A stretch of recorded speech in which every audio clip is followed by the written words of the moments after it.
Hello friends, welcome back. तो आज के इस लेक्चर में हम डिस्कस करेंगे इंडियन पॉलिटी का सेक्शन जो आपके VLW सिलेबस में मेंशन है।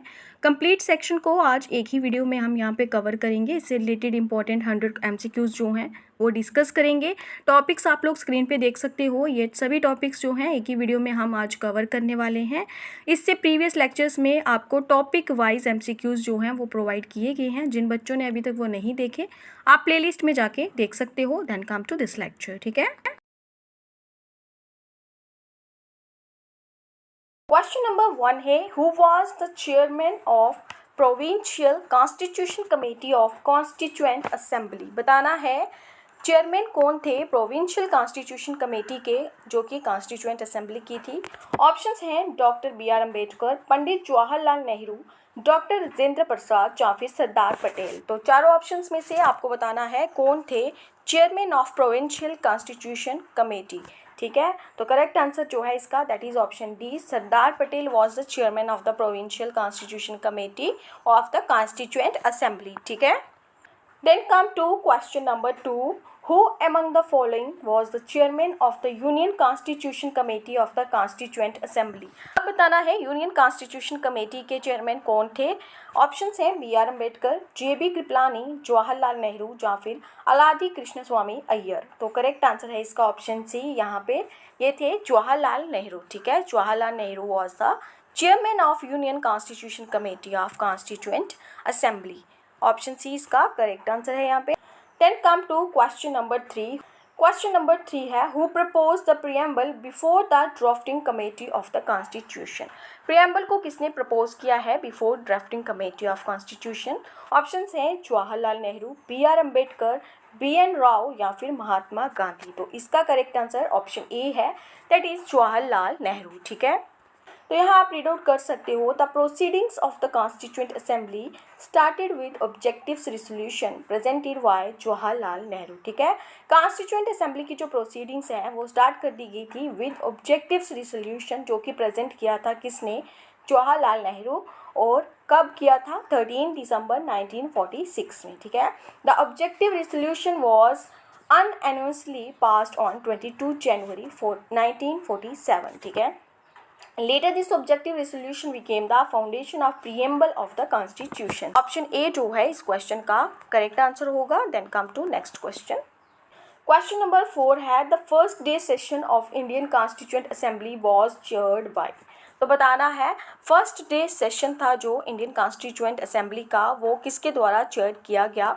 ऑप्शंस हैं डॉक्टर राजेंद्र प्रसाद, doctor Sachchidanand Sinha, doctor BR Ambedkar या फिर पंडित जवाहरलाल नेहरू। तो बताना है किसके द्वारा ये चेयर किया गया था first day session of Indian constituent assembly. तो करेक्ट आंसर है इसका डॉक्टर सच्चिदानंद सिन्हा। ठीक है, ऑप्शन बी जो है इसका करेक्ट आंसर है यहाँ पे।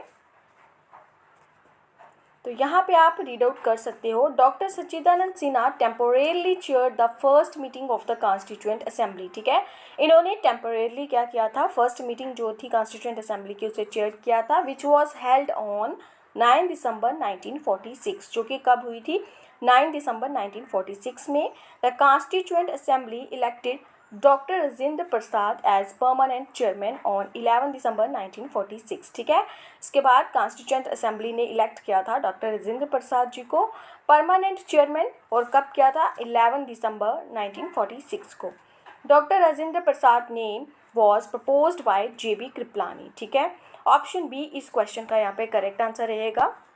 Then come to question number 5. The concept of a union of state in the Indian Constitution has been derived from। बताना है ये जो concept है a union of states in the Indian Constitution, तो ये कहाँ से derive किया गया है। The American Declaration of Independence, the Australian Constitution, the British North American Act या फिर the Swiss Constitution। तो ये जो है ये derive किया गया है the British North American act. Option C इस क्वेश्चन का यहाँ पे करेक्ट आंसर होगा।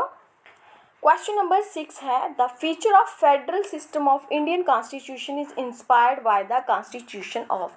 ये जो फीचर है federal system of Indian constitution, ये कहाँ से इंस्पायर्ड है, ये कहाँ के कॉन्स्टिट्यूशन से इंस्पायर्ड है। बताना है कनाडा, यूनाइटेड किंगडम, USA या फिर आयरलैंड। तो ये है इंस्पायर्ड कैनेडियन कॉन्स्टिट्यूशन से। सो ऑप्शन ए इस क्वेश्चन का यहाँ पे करेक्ट आंसर होगा। क्वेश्चन नंबर 7 है the Indian parliamentary system is different from the British parliamentary system in that India has. क्या कह रहा है, इंडियन पार्लियामेंट्री सिस्टम जो है वो डिफरेंट है ब्रिटिश पार्लियामेंट्री सिस्टम से in that India has both a real and a nominal executive, a system of collective responsibility, bicameral legislature या फिर the system of judicial review. तो क्या है इसका correct, in that India has the system of judicial review. Option D जो है इस question में यहाँ करेक्ट आंसर होगा इसका। यहाँ पे आप रीड आउट कर सकते हो the constitution of India adopted the process of judicial review from the US constitution, ठीक है, which is not applicable in the British parliamentary system while rest of the options are applicable to both the parliamentary systems, ठीक है। Option D इस question में यहाँ पे इसका correct answer होगा। Then come to question number 8। Question number 8 क्या कह रहा है, which of the following characteristics is common between the federal system of India and America. इनमें से कौन से कैरेक्टरिस्टिक्स हैं जो कि कॉमन है federal system of India and America के बीच। ऑप्शन है a single citizenship, 3 list in the constitution, dual judicial system या फिर a federal supreme court for interpretation of the constitution. तो इसका जो करेक्ट आंसर है वो है a federal supreme court for interpretation of the constitution. Option D इसका correct answer होगा यहाँ पे। Then come to question number 9। Concurrent list included in Indian constitution is given by. Indian constitution में जो concurrent list जो include है बताना है is given by the Soviet union, Australia, Italy या फिर कनाडा। तो इसका जो करेक्ट आंसर है दैट इज ऑस्ट्रेलिया, ठीक है। ऑप्शन बी इसका करेक्ट आंसर होगा यहाँ पे। यहाँ पे आप रीड आउट कर सकते हो the concurrent list is borrowed from the constitution of Australia. ये जो कंकरेंट लिस्ट है ये बोरो की गई है कॉन्स्टिट्यूशन ऑफ ऑस्ट्रेलिया से और इस लिस्ट में वो आइटम्स इंक्लूड की गई हैं जिस पे बोथ यूनियन एंड स्टेट जो कि दोनों को राइट होगा किस लिए, टू मेक लॉ, ठीक है। It is in the 7th schedule of the constitution which originally included 47 items, now increase to 58। Option B इसका करेक्ट आंसर है Australia. Then come to question number 10. Who was the first nominated deputy chairman of the Constituent Assembly? पहले nominated deputy chairman कौन थे Constituent Assembly के बताना है। Options हैं T Krishnamachari, BT Krishnamachari, H C. Mukherjee या फिर फ्रैंक एंथनी। तो इसका करेक्ट आंसर ऑप्शन डी है, Frank Anthony was the first nominated deputy chairman of the constituent assembly, ठीक है। ऑप्शन डी इसका करेक्ट आंसर है यहाँ पे। Then come to question number 11। It is an agreement by free will to be terminated by free will. The above statement of Pandit Nehru refers to which of the following, ठीक है। Given options में से बताना है ये जो ऊपर स्टेटमेंट है पंडित नेहरू द्वारा जो दी गई है जो किसको रेफर करती है। स्टेटमेंट क्या है, it is an agreement by free will to be terminated by free will, ठीक है। तो ऑप्शंस हैं हमारे पास India's association with the Commonwealth of Nations, treaty of Panchsheels, Shimla agreement या फिर नन ऑफ अबव। तो बताना है इसमें से किसको रेफर करती है ये जो स्टेटमेंट है। तो ये करती है India's association with the Commonwealth of Nations. Option A जो है इस क्वेश्चन में यहाँ पे इसका करेक्ट आंसर होगा। Then come to question number 12। How many women members were there in the Indian constituent assembly. Indian constituent assembly में कितनी वुमेन मेंबर्स थी। ऑप्शंस हैं 15, 13, 12 या फिर 10। तो कितनी है, करेक्ट आंसर है इसका option A, 15 women members were there in the Indian constituent assembly, ठीक है। ऑप्शन ए इस क्वेश्चन में यहाँ पे इसका करेक्ट आंसर होगा। तो यहाँ पे सभी वुमेन्स के नाम जो हैं वो मेंशन किए गए हैं, तो आप लोग वीडियो को पॉज करके इनको एक बार रीड आउट कर लेना। Then come to next question. Question number 13 है who speaks of India's self reliant social system, the rural system in India is a tiny republic. Option है हमारे पास चार्ल्स मैककाफे, बुर्के, मिल या फिर कनिंघम। तो इसका जो करेक्ट आंसर है that is option A, Charles Metcalfe speaks of India self reliant social system, ठीक है। ए जो है इस क्वेश्चन का इसका करेक्ट आंसर है। क्वेश्चन नंबर 14 है who said India is a quasi federal state. किसने कहा है इंडिया जो है एक क्वेसी फेडरल स्टेट है। ऑप्शंस हैं Lord Wyers, Ivor Jennings, H J. Laski या फिर के.सी. व्यार। तो इसमें से क्या है करेक्ट आंसर इसका, that is option D, K C. Wheare जो है इन्होंने कहा है India is a quasi federal state. Option D जो है इसका करेक्ट आंसर है यहाँ पे। क्वेश्चन नंबर 15 है constituent assembly was Congress and Congress was India who said this. ये किसने कहा है, constituent assembly was Congress and Congress was India. तो ऑप्शन हैं ऑस्टिन, CR एटली, विंस्टन चर्चिल या फिर लॉर्ड माउंटबेटन। तो करेक्ट आंसर जो है इसका that is option A, Austin द्वारा ये कहा गया है। ऑप्शन ए इसका करेक्ट आंसर है। नेक्स्ट क्वेश्चन है who was president of Indian National Congress at the time of partition of India. ठीक है, पार्टीशन ऑफ इंडिया के टाइम पे president of Indian National Congress कौन थे बताना है। ऑप्शन है JB कृपलानी, जवाहरलाल नेहरू, मौलाना अबुल कलाम आज़ाद या फिर C राजा गोपालाचारी। तो करेक्ट आंसर जो है इस क्वेश्चन का that is option A, JB Kripalani was the president of the Indian National Congress at the time of partition of India. ठीक है, क्वेश्चन नंबर 17 है who amongst the following advised that the Indian National Congress should be disband as a political party after the independence of India. तो किसने जो है advice किया है। Option हैं C राजा गोपालाचारी, जयप्रकाश नारायणा, आचार्य कृपलानी या फिर महात्मा गांधी। तो इस क्वेश्चन का क्या है correct answer that is Mahatma Gandhi. Option D जो है इस क्वेश्चन में इसका करेक्ट आंसर रहने वाला है। क्वेश्चन नंबर 18 है development of adult franchise for 15 years was advocated in Constituent Assembly by। बताना है। ऑप्शन हैं डॉक्टर राजेंद्र प्रसाद, जवाहरलाल नेहरू, मौलाना आज़ाद या फिर डॉक्टर भीमराव अंबेडकर। तो इसका जो करेक्ट आंसर है that is option C Maulana Azad. ठीक है, then come to question number 19 the state emblem was adopted by government of India on. बताना है स्टेट एम्बलम जो कि गवर्नमेंट ऑफ इंडिया द्वारा अडॉप्ट किया गया है, कब किया गया है वो बताना है। ऑप्शंस हैं 15 अगस्त 1948, 2 अक्टूबर 1947, 26 जनवरी 1948 या फिर 26 जनवरी 1950। तो ये कब किया गया है 26 जनवरी 1950। ऑप्शन डी इस क्वेश्चन का यहाँ पे करेक्ट आंसर होगा। क्वेश्चन नंबर 20 है year of birth and death of doctor BR Ambedkar. बताना है बर्थ एंड डेथ का क्या ईयर है डॉक्टर BR अम्बेडकर का। तो ऑप्शंस आप लोग यहाँ पे देख सकते हो। जो करेक्ट आंसर है इसका that is option number B, year of birth है 1891 एंड ईयर ऑफ डेथ है 1956। ठीक है, ऑप्शन बी इस क्वेश्चन में इसका करेक्ट आंसर। क्वेश्चन नंबर 21 है Indian constitution was adopted bye. किसके द्वारा अडॉप्ट किया गया है इंडियन कॉन्स्टिट्यूशन। कॉन्स्टिट्यूएंट असेंबली द्वारा, ब्रिटिश पार्लियामेंट द्वारा, गवर्नर जनरल द्वारा या फिर इंडियन पार्लियामेंट द्वारा। तो ये जो इंडियन कॉन्स्टिट्यूशन है ये अडॉप्ट किया गया है किसके द्वारा, कॉन्स्टिट्यूएंट असेंबली द्वारा। ऑप्शन ए इस क्वेश्चन में यहाँ पे इसका करेक्ट आंसर होगा। ठीक है, तो यहाँ आप देख सकते हैं the constitution was adopted by constituent assembly at its 11th session on 26 November 1949। ठीक है, ऑप्शन ए इसका करेक्ट आंसर है।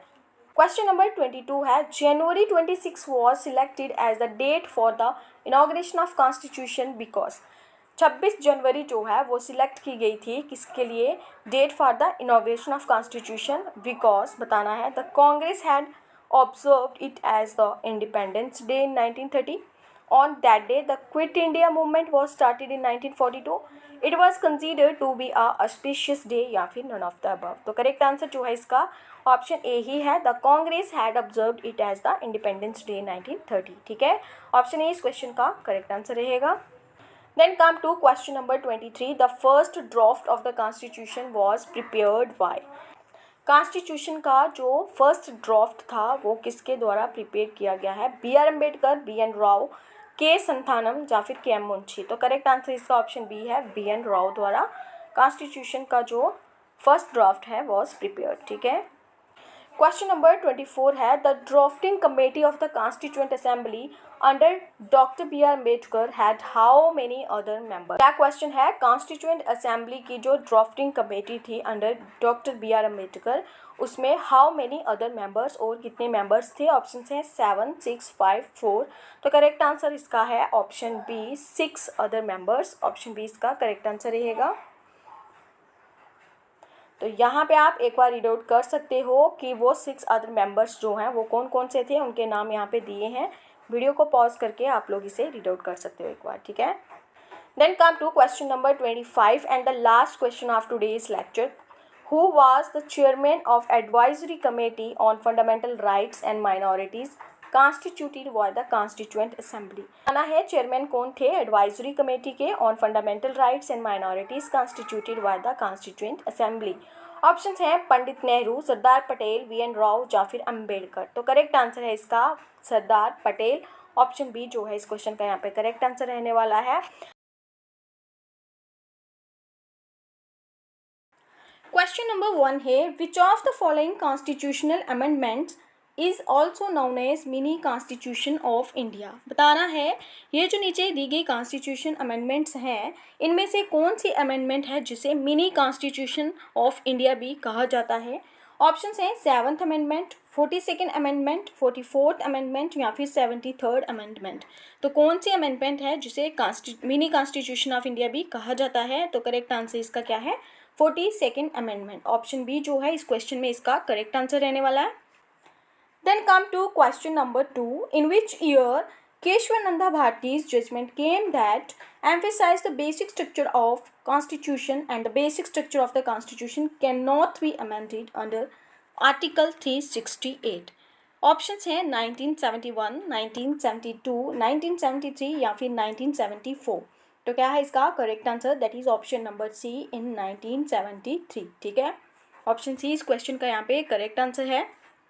क्वेश्चन नंबर 3 है Who described Indian Federal as quasi-federal? कौन डिस्क्राइब करता है इंडियन फेडरल को एज quasi-federal? बताना है। ऑप्शंस हैं K Wheare, Morris Jones, Granville Austin या फिर इवियोर जेनिंग्स। तो करेक्ट आंसर जो है इसका that is option number A K Wheare. ठीक है, ऑप्शन ए जो है इसका करेक्ट आंसर होगा यहाँ पे।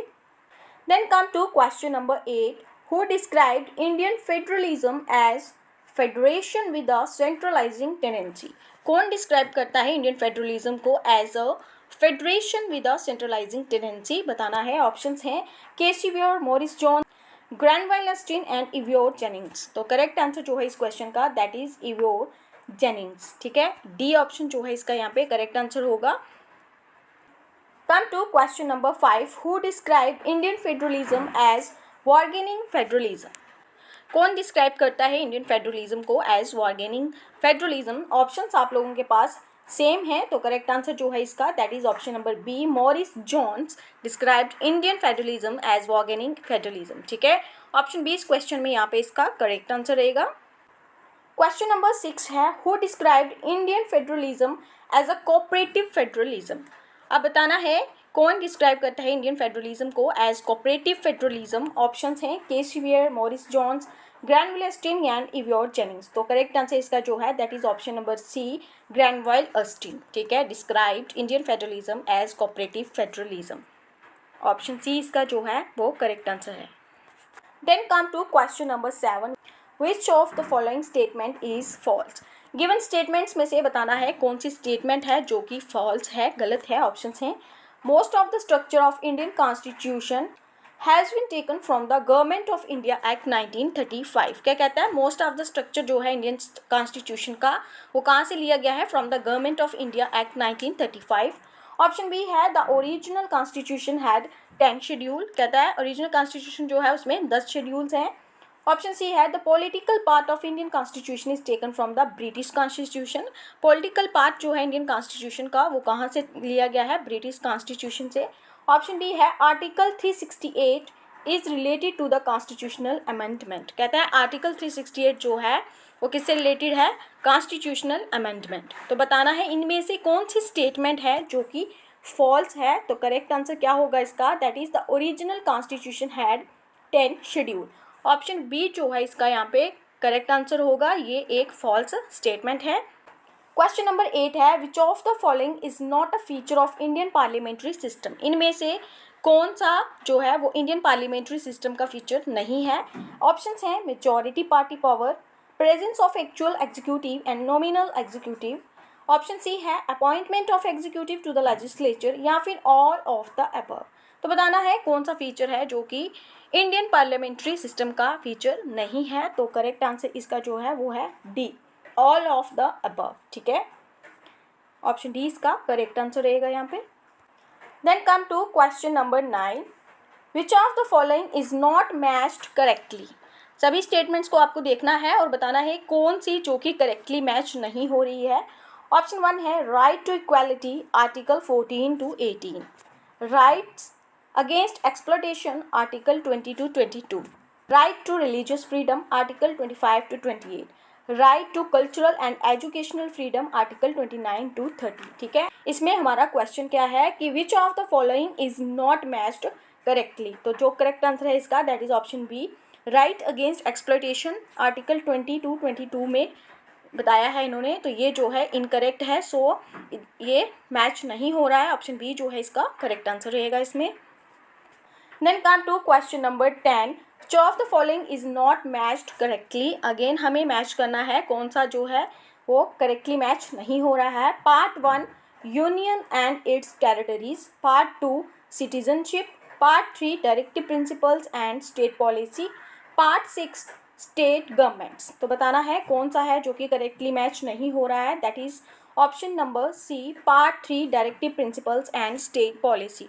ये इसका करेक्ट आंसर होगा option number C. Then come to next question. Question number 11 क्या है? The idea of concurrent list in the Indian constitution is taken from the constitution of. जो कंकरेंट लिस्ट का आइडिया है इंडियन कॉन्स्टिट्यूशन में, वो कहाँ से लिया गया है, कहाँ के कॉन्स्टिट्यूशन से लिया गया है, बताना है। आयरलैंड, कनाडा, ऑस्ट्रेलिया या फिर जापान। तो करेक्ट आंसर क्या है इसका? That is from Australia. Option C जो है यहाँ पे इसका करेक्ट आंसर रहेगा। Then come to question number 12, 7th schedule is concerned with. बताना है। ऑप्शन है from languages, partition of powers between centre and states, from the judicial areas of the state या फिर फ्रॉम पंचायती राज। तो 7th schedule is concerned with partition of powers between centre and state. ठीक है, option B यहाँ पे इसका correct answer रहेगा। Then come to next question, what is not taken from British Constitution in the Constitution of India? Indian Constitution में इनमें से क्या है जो कि British Constitution से नहीं लिया गया है?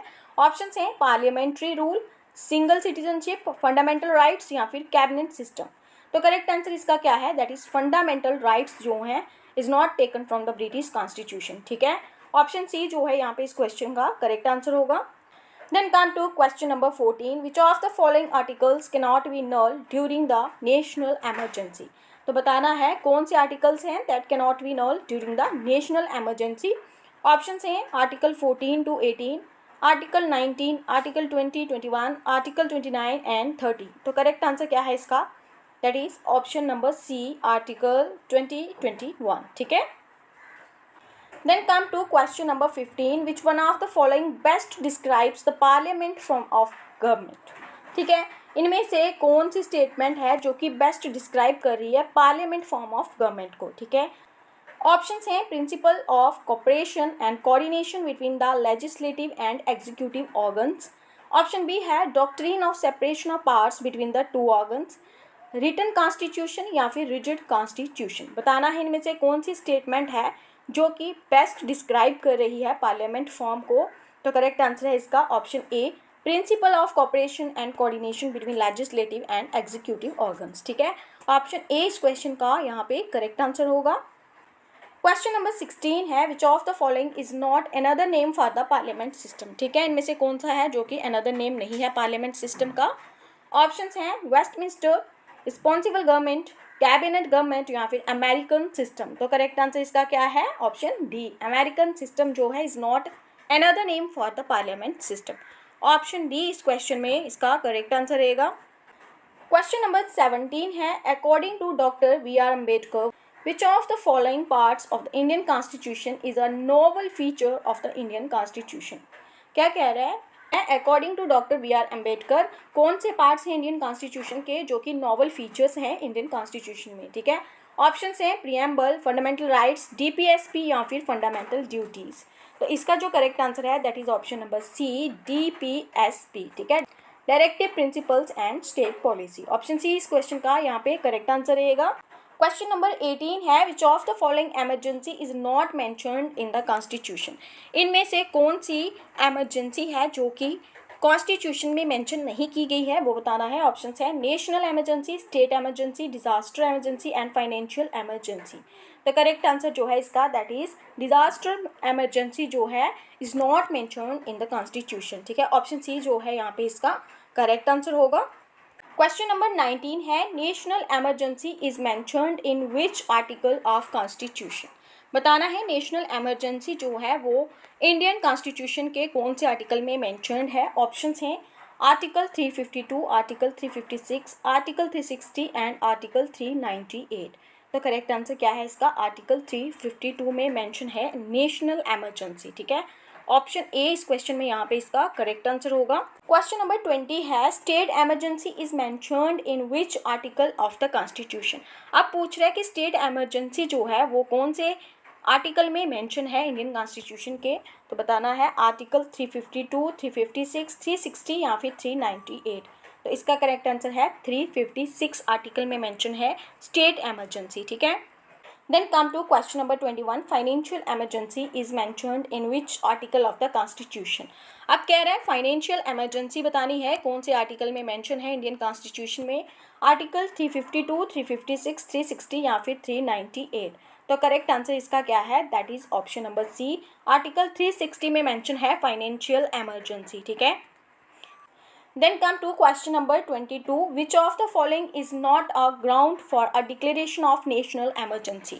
इनमें से कौन सा है बताना है। ऑप्शंस हैं war, external aggression, armed rebellion, internal aggression. तो करेक्ट आंसर जो है that is internal aggression is not a ground for a declaration of national emergency.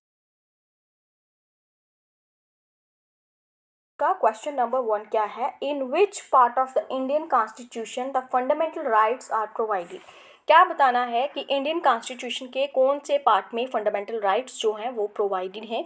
Options हैं पार्ट 2, पार्ट 3, पार्ट 5, पार्ट 4। तो करेक्ट आंसर क्या है इसका, that is option number B, part 3, ठीक है।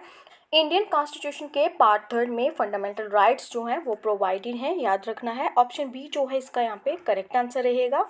इसी के साथ एक बार आप इसको रीड आउट कर सकते हो। पार्ट 2 में सिटीजनशिप है, आर्टिकल 5 से 11 तक आता है। पार्ट 4 में DPSP, article 36 to 51। Part 5 the union, 52 to 151 article. Part 4 fundamental duties, 51।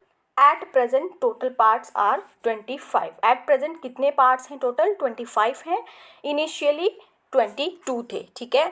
तो क्या है इसका correct answer, that is option number B, part 3 में जो है प्रोवाइडेड है फंडामेंटल राइट्स, ठीक है।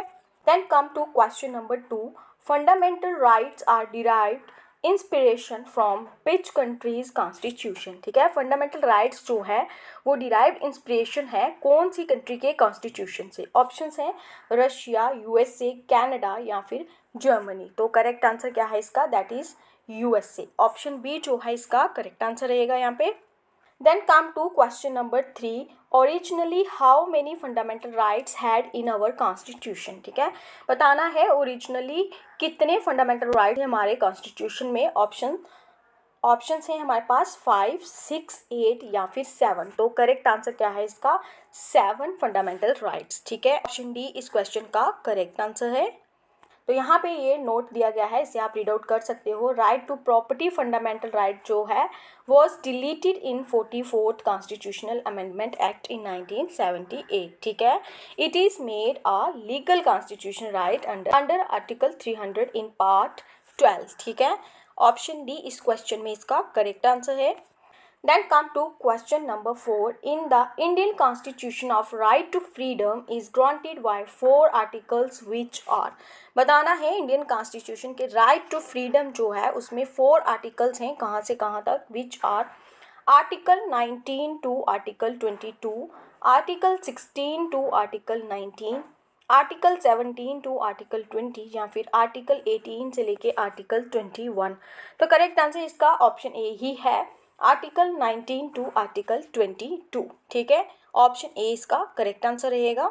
कम to question number 5, definition of state mentioned in which of the following article, ठीक है। इनमें से कौन से आर्टिकल में डेफिनेशन ऑफ स्टेट जो है वो मेंशन्ड है।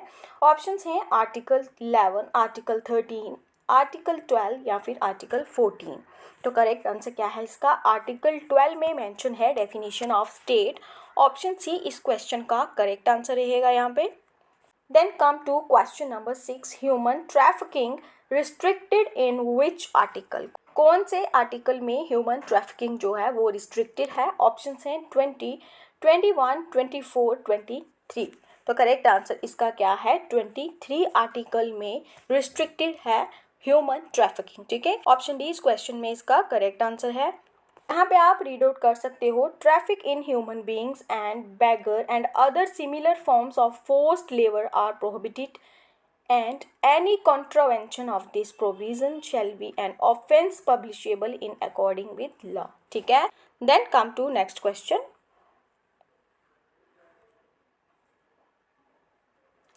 क्वेश्चन नंबर 7 है who said article 32 is the soul of the Indian constitution. किसने कहा है आर्टिकल 32 जो है वो सोल ऑफ इंडियन कॉन्स्टिट्यूशन है. ऑप्शन हैं महात्मा गांधी, राजेंद्र प्रसाद, बी आर अम्बेडकर या फिर जवाहरलाल नेहरू. तो करेक्ट आंसर है बी आर अम्बेडकर द्वारा ये कहा गया है article 32 is the soul of the Indian constitution. So option C इस क्वेश्चन में इसका करेक्ट आंसर है. क्वेश्चन नंबर 8 है विच part of Indian constitution called Magna carta. Indian constitution का कौन सा पार्ट है जिसे मैग्ना कार्टा कहा जाता है. पार्ट 3, 2, 4 या फिर 6. तो करेक्ट आंसर है पार्ट 3. पार्ट 3 जो है इंडियन कॉन्स्टिट्यूशन का उसे मैग्ना कार्टा कहा जाता है. सो ऑप्शन ए इसमें इसका करेक्ट आंसर रहेगा.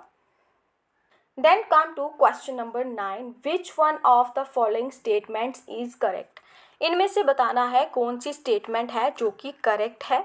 ऑप्शंस हैं rights are claims of the state against the citizens. Option B है rights are privileges which are incorporated in the constitution of the state. Option C है rights are claims of the citizens against the state. Option D है rights are privileges of a few citizens against the many. So correct answer जो है इसका वो है option सी. हमें क्या बताना है कौन सी स्टेटमेंट है जो कि करेक्ट है. Rights are claims of the citizens against the state. ठीक है. सो ऑप्शन सी इसका करेक्ट आंसर होगा यहाँ पे. क्वेश्चन नंबर 10 है फंडामेंटल राइट्स बताना है कैन नॉट बी सस्पेंडेड. क्या कह रहा है फंडामेंटल राइट्स जो हैं वो सस्पेंड नहीं हो सकते. Can be suspended by order of prime minister. Suspend हो सकते हैं by order of prime minister, prime minister के ऑर्डर से. Can be suspended on the will of president. क्या वो प्रेसिडेंट की पार्ट से भी सस्पेंड हो सकते हैं. या फिर ऑप्शन डी है can be suspended during emergency. ठीक है.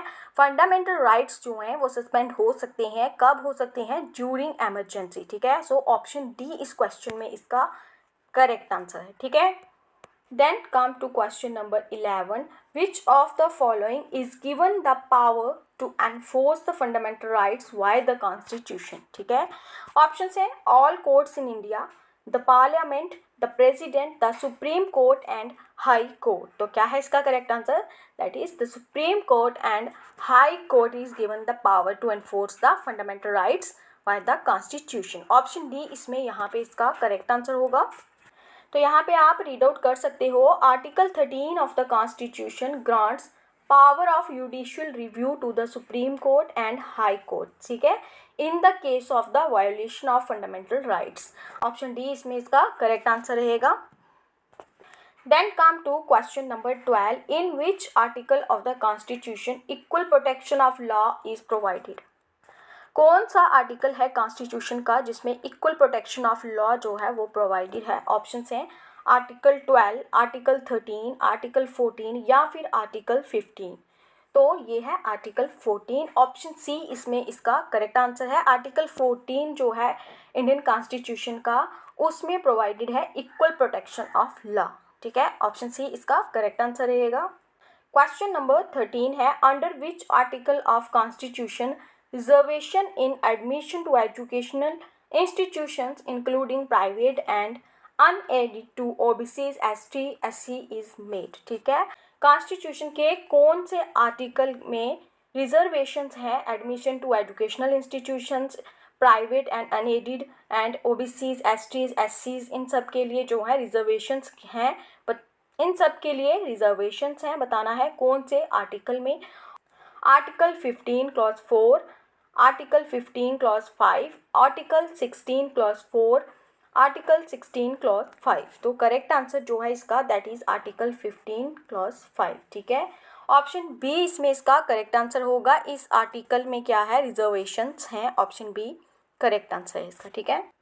क्वेश्चन नंबर 14 है which article under the fundamental rights is directly related to the exploitation of children.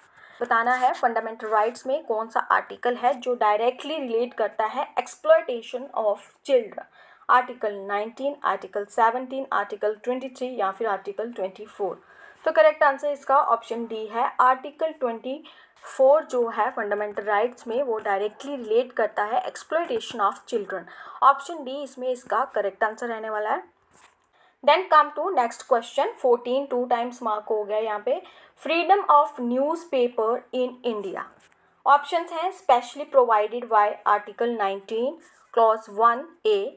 Option B है is secured under article 19 clause 1B। Option C है secured by article 361A। Option D है has origin by the enforcement of the rule of law. ठीक है, तो क्या है इसका correct answer? That is option A, freedom of newspapers in India specially provided by article 19 clause 1A। ठीक है, option A इसका करेक्ट आंसर है।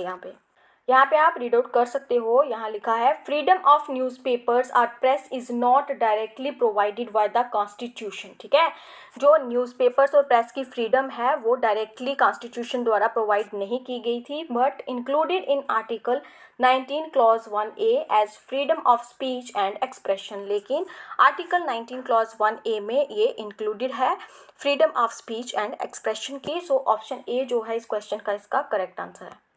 Then come to question number 15. Which article of the Indian Constitution protects person's right to travel abroad? ठीक है, constitution का कौन सा article है जो कि प्रोटेक्ट करता है person's right to travel abroad? Options है 14, 19, 21 या फिर नन ऑफ द अबव। तो करेक्ट आंसर क्या है इसका? वो है article 21 of Indian constitution protects person's right to travel abroad. ठीक है, ऑप्शन सी इसमें इसका करेक्ट आंसर रहने वाला है। Then come to question number 16. By which of the following case Parliament got the right to amend fundamental rights? ठीक है, बताना है इनमें से कौन सा केस है जिसमें पार्लियामेंट को राइट मिला था अमेंड करने के लिए फंडामेंटल राइट्स को। ठीक है, ऑप्शंस हैं केशवानंदा भारती केस, या फिर राज नारायण वर्सेस इंदिरा गांधी केस, या फिर गोलाकंद केस, या फिर सज्जन सिंह केस। तो कौन सा केस है जिसमें parliament got the right to amend fundamental rights? तो बताना है करेक्ट आंसर इसका ऑप्शन ए ही है, that is Kesavananda Bharati case. ठीक है, क्वेश्चन नंबर 17 है the constitution of India recognises. Options हैं only religious minorities, only linguistic minorities, religious and linguistic minorities, या फिर religious linguistic and ethnic minorities. तो क्या है इसका correct answer? Constitution of India recognises religious and linguistic minorities. Option C इसमें इसका correct answer है। क्वेश्चन नंबर 18 है under the constitution of India which of the following is not fundamental duty? इनमें से कौन सा है जो कि फंडामेंटल ड्यूटी नहीं है? ऑप्शंस हैं to vote in general elections, to develop the scientific temper, to safeguard public property, to abide for the constitution and respect its ideas. तो कौन सा है जो कि एक फंडामेंटल ड्यूटी नहीं है? तो करेक्ट आंसर इसका ऑप्शन ए ही रहेगा, to vote in general election. ठीक है, ऑप्शन ए इसका करेक्ट आंसर है। क्वेश्चन नंबर 19 है which one of the following commissions recommended the inclusion of fundamental duties in the constitution? इनमें से कौन सी कमेटीज या कमीशंस हैं जो कि रिकमेंड करती हैं inclusion of fundamental duties constitution में? ठीक है, ऑप्शंस हैं स्वर्ण Singh committee, Ashok Mehta committee, Balram Jakhar committee, या फिर सरकारिया कमेटी। तो करेक्ट आंसर जो है इसका दैट इज ऑप्शन ए, स्वर्ण सिंह कमेटी। ठीक है, ऑप्शन ए इसका करेक्ट आंसर रहेगा। Then come to question number 20. It shall be the duty of every citizen of India to protect and improve the natural environment. ठीक है, ये एक स्टेटमेंट है। It shall be the duty of every citizen of India to protect and improve natural environment. The above statement refers to which of the following articles of the Constitution of India?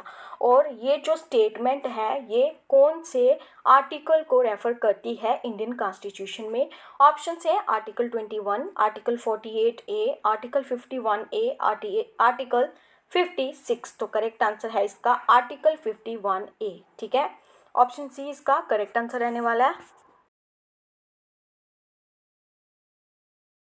Question number 1 है which of the following words is not included in the preamble of constitution of India.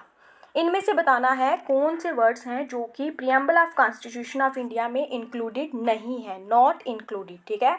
Option है equality, liberty, sanctity and justice. तो कौन सा है जो कि इसमें include नहीं है, that is sanctity. Option C जो है इस क्वेश्चन में इसका करेक्ट आंसर है। Then come to question number 2। Question number 2 क्या है, the preamble of the constitution was amended by. बताना है जो प्रीएम्बल है कॉन्स्टिट्यूशन का वो कब अमेंड हुआ है। ऑप्शन है 17th amendment, 24th amendment, 42nd amendment या फिर 44th अमेंडमेंट। तो इसका क्या है correct answer, that is 42nd amendment. Option 3 जो है इसमें इसका करेक्ट आंसर है। Then come to question number 3। Question number 3, till now the preamble of the constitution of India has been amended for how many times। बताना है अभी तक जो preamble है constitution of India का वो कितनी बार अमेंड किया गया है। ऑप्शंस हैं नेवर, वंस, ट्वाइस या फिर थ्राइस। इसका बी जो है करेक्ट आंसर है यहाँ पे वंस, ठीक है। Then come to question number 4, who has termed constitution as sacred document. किसने कहा है कॉन्स्टिट्यूशन जो है एक सेक्रेड डॉक्यूमेंट है। ऑप्शन है BR अम्बेडकर, महात्मा गांधी, दीनदयाल उपाध्याय या फिर मोहम्मद अली जिन्ना। तो किसके द्वारा ये बात कही गई है, तो कही गई है BR अम्बेडकर द्वारा। ऑप्शन ए जो है इसका करेक्ट आंसर है, BR Ambedkar has termed constitution as sacred document, ठीक है। Then come to question number 5, the language and ideas of the preamble of the constitution of India is influenced या फिर borrowed from which of the following constitution। ठीक है, बताना है इनमें से कौन से कॉन्स्टिट्यूशन से जो लैंग्वेज और आइडियाज हैं preamble of constitution of India के वो इन्फ्लुएंस्ड हैं या फिर बारो किए गए हैं। ऑप्शन हैं USA, फ्रांस या फिर ऑस्ट्रेलिया। तीनों में से बताना है कौन सा इसका करेक्ट आंसर है। Select the correct option from the codes given below. Only 1 and 2, क्या only USA and France. Second है only 2 and 3, France and Australia. Third है only 1 and 3, USA and Australia या फिर 1, 2 and 3, USA, France and Australia. तो इसका जो appropriate correct answer रहेगा वो है option 4, that is 1, 2 and 3, USA, France and Australia, ठीक है। ऑप्शन डी इसका करेक्ट आंसर है। Then come to question number 6, which part of the Indian Constitution has been described as the soul of the Constitution। Indian constitution का कौन सा part है जिसे soul of the constitution कहा गया है। ऑप्शंस हैं fundamental rights, directive principles of state policy, the preamble, right to constitutional remedies. तो क्या है जिसे सोल ऑफ द कॉन्स्टिट्यूशन कहा गया है, that is the preamble. Option C जो है इसमें इसका करेक्ट आंसर है। Then come to question number 7. The ideals of liberty, equality and fraternity in the preamble are borrowed from the constitution of which country। बताना है ये जो ideals हैं liberty, equality and fraternity जो कि preamble में हैं वो कहाँ से borrow किए गए हैं, कौन सी country के constitution से borrow किए गए हैं। ऑप्शंस हैं French constitution, Australian constitution, British constitution या फिर USSR कॉन्स्टिट्यूशन। तो करेक्ट आंसर है इसका French constitution, that is option number ए, ठीक है। ऑप्शन ए इसका करेक्ट आंसर है यहाँ पे। Then come to question number 8, who among the following called the preamble of the Indian constitution the horoscope of our sovereign democratic republic. ठीक है, बताना है इनमें से किसने ये स्टेटमेंट जो है वो कही है प्रीएम्बल के लिए। ऑप्शंस हैं जवाहरलाल नेहरू, वल्लभ भाई पटेल, BR अम्बेडकर या फिर KM मुंशी। तो ये जो स्टेटमेंट है ये किसके द्वारा दी गई है, ये कहा गया है KM मुंशी द्वारा। ऑप्शन डी जो है इसका करेक्ट आंसर रहेगा यहाँ पे। Then come to question number 9, the constitution of India derives its ultimate authority from. Options हैं Supreme Court of India, parliament of India, people of India या फिर कॉन्स्टिट्यूएंट असेंबली ऑफ इंडिया। तो इसका जो correct answer है that is option C, people of India. ठीक है, constitution of India derive its ultimate authority from the people of India. Option C इसका correct answer है। Then come to question number 10, what is the legal nature of the preamble of the constitution. बताना है legal nature क्या है preamble of the constitution का। Options हैं it is enforceable, क्या ये एनफोर्सिएबल है, it is not enforceable, it may be enforced in special circumstances, none of the above. तो ये हमने प्रीवियस लेक्चर में भी देखा था इट इज़ नॉट एनफोर्सेबल, ठीक है। ऑप्शन बी इसका करेक्ट आंसर है यहाँ पे। Come to question number 11, how many types of justice has been enriched in the preamble of the constitution of India. बताना है जो जस्टिस है वो कितनी टाइप्स हैं उसकी, वो बतानी है। Preamble of constitution of India में है कितने टाइप्स का जस्टिस है जो कि है preamble of constitution of India में। ऑप्शंस हैं 2, 3, 1 या फिर 4। तो ये है 3 types of justice, that is social, economic and political, ठीक है। ऑप्शन बी इसका करेक्ट आंसर होगा यहाँ पे। Then come to question number 12, the objective of Indian constitution is reflected in which of the following. बताना है जो ऑब्जेक्टिव है इंडियन कॉन्स्टिट्यूशन का वो इनमें से किस से रिफ्लेक्ट हो रहा है। ऑप्शन है fundamental rights, preamble of the constitution, directive principles of the state policy या फिर पार्लियामेंट, ठीक है। तो ये है प्रीएम्बल ऑफ द कॉन्स्टिट्यूशन, ठीक है। प्रीएम्बल जो है वो क्या है, ऑब्जेक्टिव रिजोल्यूशन का ही क्या है, अपडेटेड वर्जन है। सो ऑप्शन बी इसका यहाँ पे करेक्ट आंसर होगा, preamble of the constitution. Then come to question number 13. Economic justice as one of the objectives of the Indian Constitution has been provided in. बताना है, options हैं preamble and the fundamental rights, the preamble and the directive principles of state policy, the fundamental rights and the directive principles of the state policy या फिर none of these। तो जो economic justice है वो किस में आएगा, करेक्ट आंसर है इसका option B, the preamble and the directive principles of the state policy, ठीक है। ऑप्शन बी इस क्वेश्चन में इसका करेक्ट आंसर होगा। Then come to question number 14, the ideals and objectives outlined in the preamble of the Indian constitution have been further elaborated in. बताना है जो ideals और ऑब्जेक्टिव्स हैं प्रीएम्बल ऑफ इंडियन कॉन्स्टिट्यूशन में have further been elaborated in. Options हैं the chapter on fundamental rights, the chapter on directive principles of state policy, the chapter on directive principles of state policy, fundamental rights and fundamental duties, now here else in the text of the constitution। तो इसका correct answer क्या है, that is option number C, the chapter on directive principles of the state policy, fundamental rights and the fundamental duties, ठीक है। Then come to question number 15, consider the following and arrange this in chronological order, ठीक है। नीचे कुछ cases जो हैं वो दिए गए हैं और आपको इनको क्रोनोलॉजिकल ऑर्डर में अरेंज करना है, पहले कौन सा आएगा फिर कौन सा देन कौन सा, ठीक है। ऑप्शंस में है Golaknath case, Keshav Nanda Bharati case, 24th constitution amendment act, 42nd constitution amendment act. तो अब आप इनको कैसे क्रोनोलॉजिकल ऑर्डर में करोगे, अगर आपको इनकी जो डेट्स हैं वो याद होंगी तभी आप इनको कर पाओगे, ठीक है। फर्स्ट है गोलकनाथ केस, इसका क्या है 1967। सेकंड है केशव नंदा भारती केस, ये कब का है 1973। थर्ड आ जाता है 24th constitution amendment act 1971 and 42nd constitution amendment act, तो इसका क्या है 1976।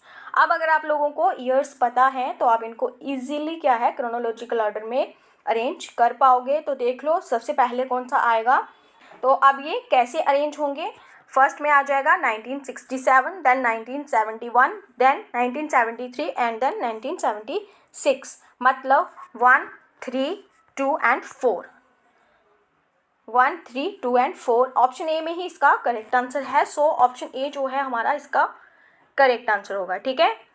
Then come to question number 16, in which case did the supreme court first declare that the preamble is not a part of the constitution. इनमें से कौन से case में supreme court ने पहली बार ये डिक्लेयर किया था प्रीएम्बल जो है वो कॉन्स्टिट्यूशन का पार्ट नहीं है, हमें ये बताना है, ओके। ऑप्शंस हैं बीरूवरी, सज्जन सिंह, गोलकनाथ एंड केशवानंद भारती। तो इसका जो करेक्ट आंसर है दैट इज विलूवरी केस, ऑप्शन ए इसका करेक्ट आंसर है, याद रखना है। इसमें सुप्रीम कोर्ट ने पहली बार डिक्लेयर किया था प्रीएम्बल जो है वो कॉन्स्टिट्यूशन का पार्ट नहीं है। Then come to question number 17, in which of the following cases supreme court held that the preamble forms part of the constitution. अब बताना है कि कौन से केस में supreme court held that the preamble forms part of constitution, ठीक है। Options हैं union of India versus doctor Kohli, Banarasi Das versus state of UP, Bommai versus union of India, Malak Singh versus state of Punjab. तो कौन से केस में सुप्रीम कोर्ट ने कहा था preamble forms part of the constitution? तो ऑप्शन सी इसका करेक्ट आंसर होगा, Bommai versus union of India. ठीक है। क्वेश्चन नंबर 18 है, which one of the following objectives is not embodied in the preamble to the constitution of India? Options हैं liberty of thought, economic liberty, liberty of expression या फिर liberty of belief. तो correct answer क्या है इसका? That is economic liberty. ठीक है। Option B इस क्वेश्चन में इसका करेक्ट आंसर है। क्वेश्चन नंबर 19 है, in the preamble of Indian constitution which justice is provided to all its citizens. ठीक है। इंडियन कॉन्स्टिट्यूशन में जो प्रियम्बल है उसमें कौन सा जस्टिस है जो कि प्रोवाइडेड है all citizens, all its citizens. ठीक है। ऑप्शंस हैं social, religious and political, social, economic and cultural, social, political and cultural, social, economic and political. हमने पहले देखा था 3 टाइप ऑफ जस्टिस है प्रियम्बल में, तो वो कौन कौन सा है? Social, economic and political. So option D जो है इसका वही करेक्ट आंसर रहेगा। क्वेश्चन नंबर 20 है, how many types of justice, liberty, equality and fraternity in that order have been mentioned in the preamble of the Constitution of India? बताना है कितने types के justice, liberty, equality and fraternity जो है वो mention है preamble of Indian constitution में। तो ऑप्शंस आप लोग देख सकते हो। करेक्ट आंसर जो है इस क्वेश्चन का वो है ऑप्शन नंबर ए। जस्टिस हैं 3 टाइप्स जो ऑलरेडी हम देख चुके हैं, then liberty 5 types, equality 2 and fraternity 1। ठीक है। ऑप्शन ए इस क्वेश्चन में इसका करेक्ट आंसर रहेगा। तो यहाँ पे आप देख सकते हो इनकी types, justice, social, economic, political, liberty, thought, expression, belief, faith and worship. 3rd number पे है equality, status and opportunity. 4 number पे है fraternity, assuring the dignity of the individual and the unity of the integrity of nation. ठीक है। Option E इस question में इसका correct answer है। Number 21, which one of the following reflects the most appropriate relationship between law and liberty? इनमें से बताना है कौन सी जो स्टेटमेंट है नीचे गिवन ऑप्शंस में जो कि मोस्ट अप्रोप्रिएट रिलेशन बता रही है किसके बीच में? लॉ और लिबर्टी के बीच में। ठीक है। ऑप्शंस हैं if there are more laws there is less liberty. कह रहा है अगर ज़्यादा कानून होगा तो लेस लिबर्टी होगी। बी है if there are no laws there is no liberty. C है if there is liberty laws have to be made by the people. D है if laws are change too often liberty is in danger. तो क्या है जो कि most appropriate relation है law और liberty के बीच? दैट इज़ अगर कानून नहीं होगा तो liberty, there is no liberty. ठीक है। सो ऑप्शन बी इसका करेक्ट आंसर है, if there are no laws there is no liberty.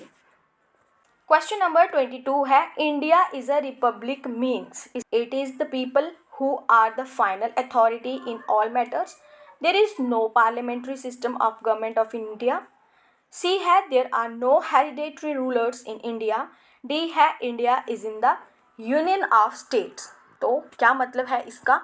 India is a republic means there are no hereditary rulers in the India. ठीक है। Option C इसका correct answer है।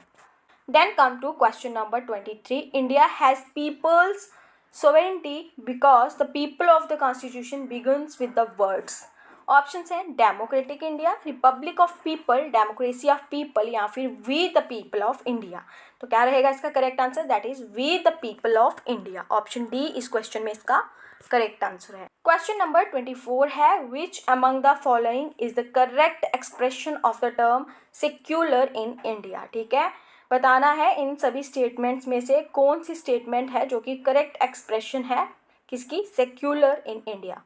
Options हैं India has many religions, Indians have religious freedom, following the religion depends upon the will of an individual, there is no religion of the state in India. तो इसका जो correct answer है that is option number D, there is no religion of the state in India. Option D इसका correct answer रहेगा।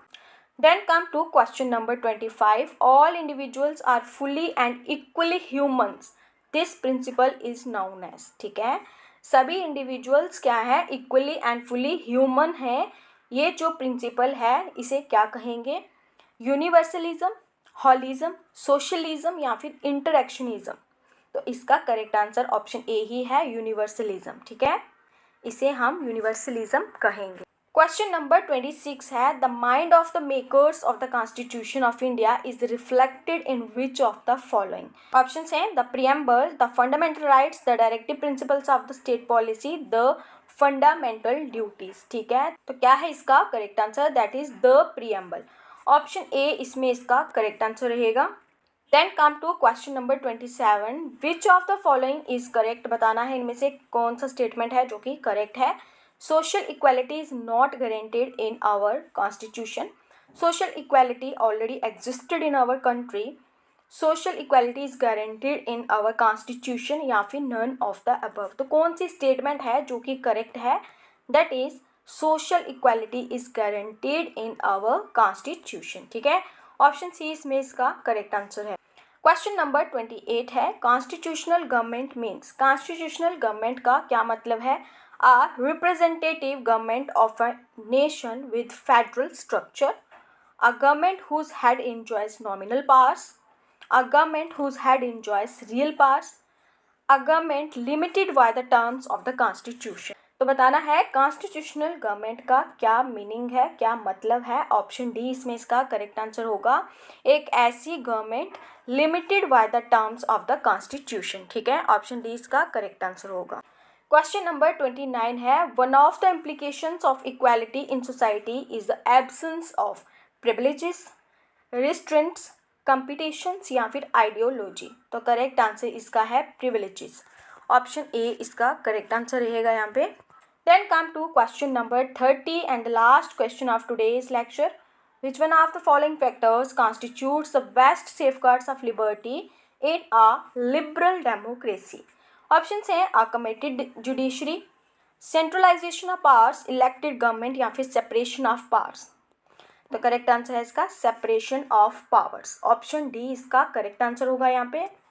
This is all about today's lecture. I hope आप लोगों को lecture अच्छा लगा हो, वीडियो अच्छा लगा हो। Like, share and comment. Thank you, have a nice day.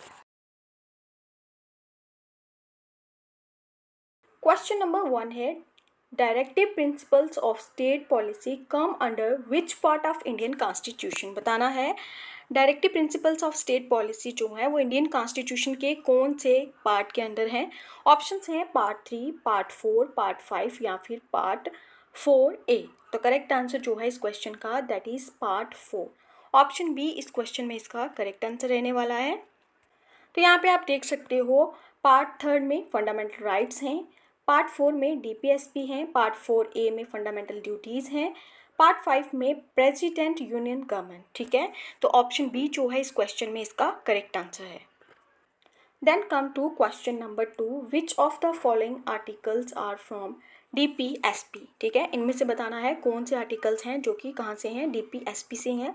Options हैं article 35 to 51, articles 35 to 50, articles 36 to 51, articles 36 to 50। तो क्या है इसका correct answer? That is option number C, articles 36 to 51 जो है इसका करेक्ट आंसर होगा। Then come to question number 3, the directive principles of state policy is a check which is paid on banks convenience, who said that?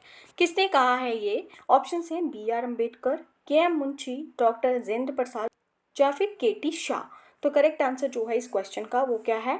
KT Shah. ठीक है, इन्होंने कहा है the directive principles of state policy is a check which is paid on banks convenience. ठीक है, then come to question number 4, which one of the following is not a directive principle of state policy? Given options में से बताना है इनमें से कौन सा है जो कि एक directive principles of state policy नहीं है। ऑप्शंस हैं equal pay for equal work for men and women, equal right to an adequate means of livelihood, abolition of untouchability. Option D है जस्ट ह्यूमन कंडीशंस। तो correct answer जो है इस question में क्या रहने वाला है? That is abolition of untouchability. ठीक है, इसका करेक्ट आंसर होगा यहाँ पे। Then come to question number 5, principles of DPSP are borrowed from which constitution? ठीक है, ये जो DPSP है इसके जो प्रिंसिपल्स हैं वो कहाँ से लिए गए हैं, कहाँ के कॉन्स्टिट्यूशन से? ऑप्शंस हैं the USA constitution, Canadian constitution, UK constitution या फिर इरिश कॉन्स्टिट्यूशन। तो इसका जो करेक्ट आंसर है that is option number D, ये लिए गए हैं इरिश कॉन्स्टिट्यूशन से। ऑप्शन डी इस क्वेश्चन में इसका करेक्ट आंसर होगा। Then come to question number 6, identify the correct pair mentioning the directive principles of state policy in the constitution of India. Given options में कुछ पेयर्स दिए गए हैं, तो आपको आइडेंटिफाई करना है करेक्ट पेयर जो कि मेंशन कर रहा है directive principles of state policy को इंडियन कॉन्स्टिट्यूशन में।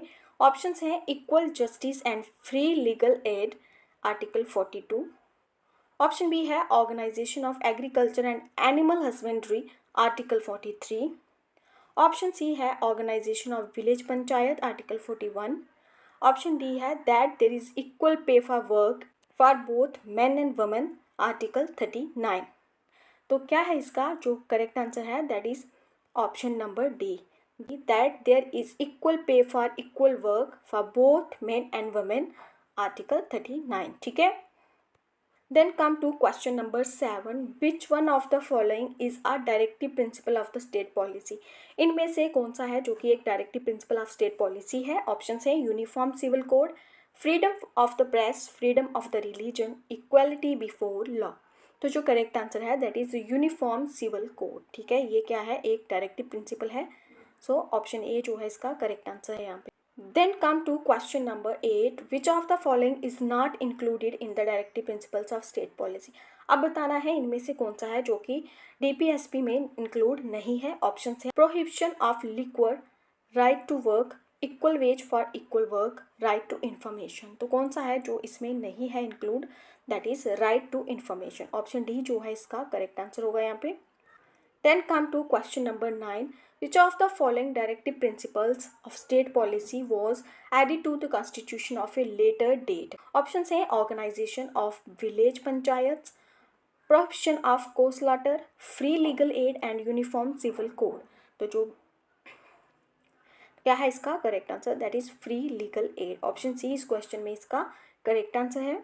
Then come to question number 10. The constitution is silent in directive principles of state policy about adult education, living wages for workers, free legal aid to the poor, primary education to children till they complete the age of 6 years. तो इनमें से क्या है इसका correct answer that is adult education. Option A इसमें इसका correct answer रहेगा।